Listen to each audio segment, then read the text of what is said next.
সম্মানিত উপস্থিতি, তাহলে আমরা আলোচনা করতেছিলাম সূরা ইখলাস বেশি বেশি তেলাওয়াত করলে, এই সূরার অর্থ সহ তেলাওয়াত করবেন, তাহলে লাভটা কি হবে?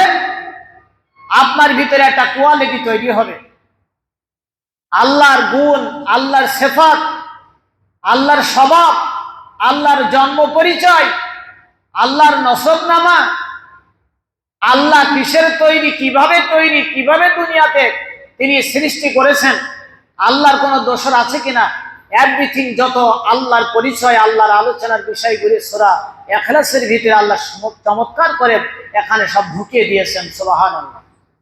এই সূরাটা বেশি বেশি পড়বেন আপনার ভিতরে, তাহলে কি হবে? বিনয়, বিনম্রতা, অহংকার মুক্ত, হিংসা মুক্ত একটা জিন্দেগি আপনি গঠন করতে পারবেন ইনশাআল্লাহ তাআলা। প্রত্যেকদিন এই সূরা কমপক্ষে একবার পড়বেন। একবার পড়লে আবার লাভও আছে। কি আছে? সওয়াব আছে। কত সওয়াব? এই সূরা ইখলাস যদি কেউ একবার পড়ে, তাহলে 30 পারা কোরআন শরীফ কয় পারা?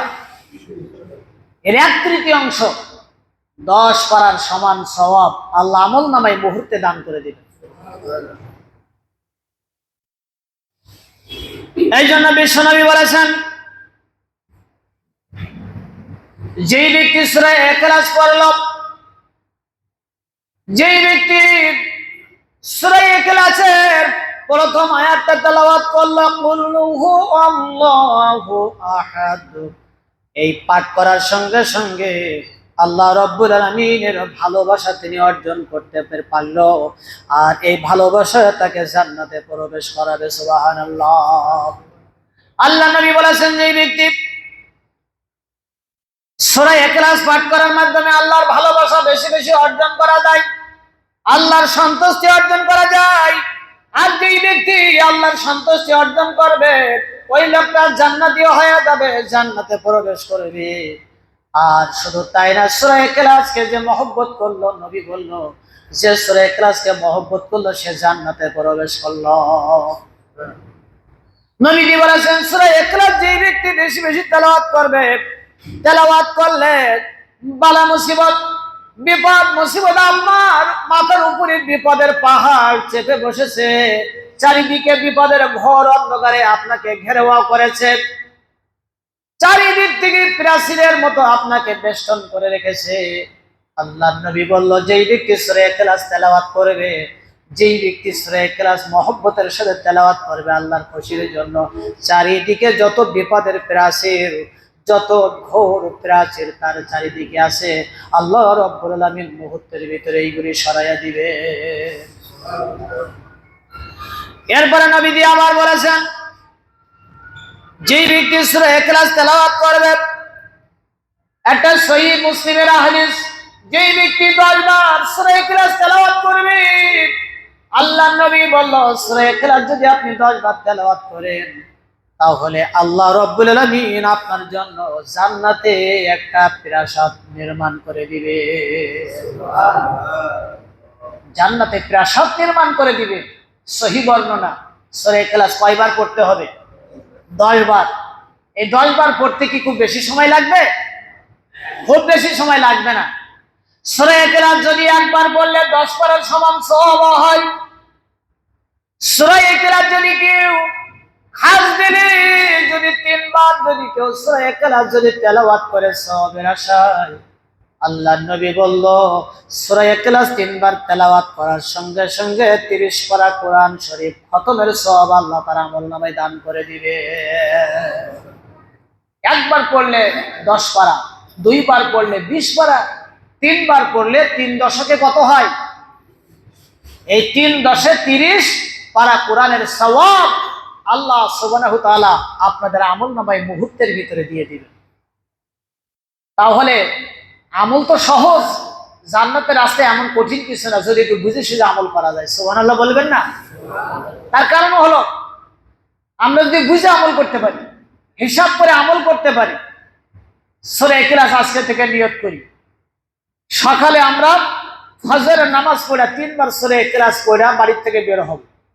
সূরা ইখলাস 3 বার পড়তে 1 থেকে 1.5 মিনিট সময় লাগবে। পড়া যাবে না?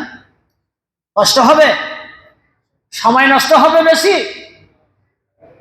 3 বার সূরা ইখলাস বাড়ির থেকে পড়ি। আজকে থেকে এই জুমার খুতবার আলোচনার থেকে প্রতিজ্ঞাবদ্ধ হব, জীবনে যতক্ষণ বাইসে আছি দুনিয়াতে আমল করব। সূরা ইখলাস 3 বার পড়ে সকালবেলা বের হব। রাজি আছি তো ইনশাআল্লাহ? অর্থ সহ পড়বো, রাজি আছি না? 3 বার, কয়বার? তাহলে 3 বার পড়লে 1 খতম কোরআনের সওয়াব। সূরা ইখলাস 3 বার পড়লে 1 খতম কোরআনের সওয়াব জমা হয়ে গেল। রাতে ঘুমানোর আগে উজু করে ঘুমানো, এটা সুন্নাত।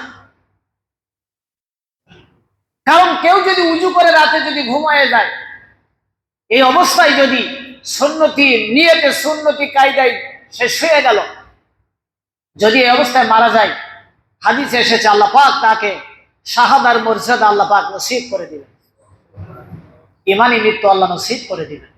এই জন্য আসুন আজকে থেকে আমরা এগুলি আমল করি।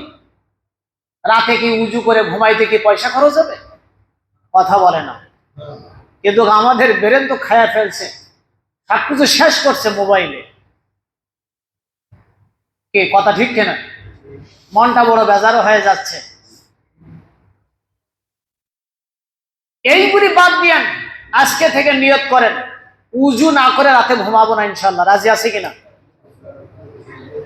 আপনি উজু করলে যদি বৈজ্ঞানিক থিওরিতে আসেন, আপনার শরীরের যাদের হাইপার টেনশন আছে, অনেকগুলির উপকার, কত কথা বলবো, কারণ আমাদের সময় হাতে খুব কম। এই জন্য শুধু এতটুকুই বললাম, আজকের চিকিৎসা বিজ্ঞানও এটা স্বীকৃতি দিয়েছে, যদি কোনো মানুষ রাতে উজু করে ঘুমায়, যারা হাইপার টেনশনের রোগী, এরা অত্যন্ত সুস্থভাবে তাদের ঘুম এসে যাবে এবং আল্লাহ পাকের রহমত, ফেরেশতারা আপনার পাহারাদার নিযুক্ত হয়ে যাবে। সুবহানাল্লাহ বলবেন না? তাহলে রাতে উজু করবেন, উজু করে আপনি ঘুমাবেন, চেহারায় লাবণ্যতা ফিরে আসবে, রোগ ব্যাধির থেকে আল্লাহ মুক্তি দিবেন। এর পরবর্তীতে হাইপার টেনশন একেবারে শেষ হয়ে যাবে। আর ঘুমাবেন, সওয়াব হবে। কত সওয়াব? সারা রাত নাক ডাকায় ঘুমাচ্ছেন, কিন্তু ফেরেশতারা শুধু আমল নামায় সওয়াব লিখতেই আছে। এরপরে যখন ফজরের আজান দিল, আজান শুনে আপনি উঠে আবার উল্টায়া পাল্টায় সিট পেটাং হয়ে আবার শুয়ে পড়লেন, একেবারে সওয়াবের বস্তা ভরে দিবে নাকি? কি করবেন? ফজরের আজান দিলে উঠে আপনি মেসওয়াক কইরা উত্তম রূপে উজু করে মসজিদে ফজরের নামাজটা যদি জামাতে আদায় করা যায়, সারা রাত নাক ডাকিয়ে ঘুমিয়েছেন, আর ফজরের নামাজটা জামাতে পড়ার কারণে সারা রাত নফল নামাজের সওয়াব আমল নামে আল্লাহ জমা করে দিয়েছেন। আল্লাহ বলবে, ফেরেশতা আমার বান্দার আমল নামায় লিখে দাও যে ও সারা রাত নামাজ পড়ছে। সারা রাত কি করছে? অথচ আপনি কি নামাজ পড়ছেন? আপনি তো নাক ডাকায় ঘুমাইছেন, আর আল্লাহ বলতেছেন নামাজের সওয়াব লেখো আমল নামায়। সুবহানাল্লাহ বলেন। কি এক আল্লাহ আমরা পেয়েছি, আর সেই আল্লাহর সঙ্গে আমরা নাফরমানি করি, সেই আল্লাহর কেন আমরা ইবাদত করি না? তাহলে আজকে থেকে আমরা কি করব? সকালবেলা সূরা ইখলাস 3 বার, আর রাতে ঘুমানোর আগে উজু করে সূরা ইখলাস 3 বার কমসে কম পড়ে, আর কিছু আমল আমরা কম বেশি করতে পারি আর না পারি, 3 বার সূরা ইখলাস পড়ে আমরা ঘুমাইতে যাব। তাহলে দিনের শুরুতে 1 খতম কোরআনের সওয়াব, আর ঘুমানোর আগে 1 খতম কোরআনের সওয়াব আমল নামায় জমা করে ঘুমাইতে যাচ্ছেন। আল্লাহ না করুক আপনি যদি ঘুমের ভিতরে মৃত্যু হয়, আমল নামাটা যখন খুলবে ফেরেশতারা, তখন সর্বশেষ লেখা থাকবে এই ব্যক্তির আমল নামায় 1 খতম কোরআন তেলাওয়াতের সওয়াব জমা আছে। আল্লাহ ওসিলে আপনারা মাফ করে দিবেন।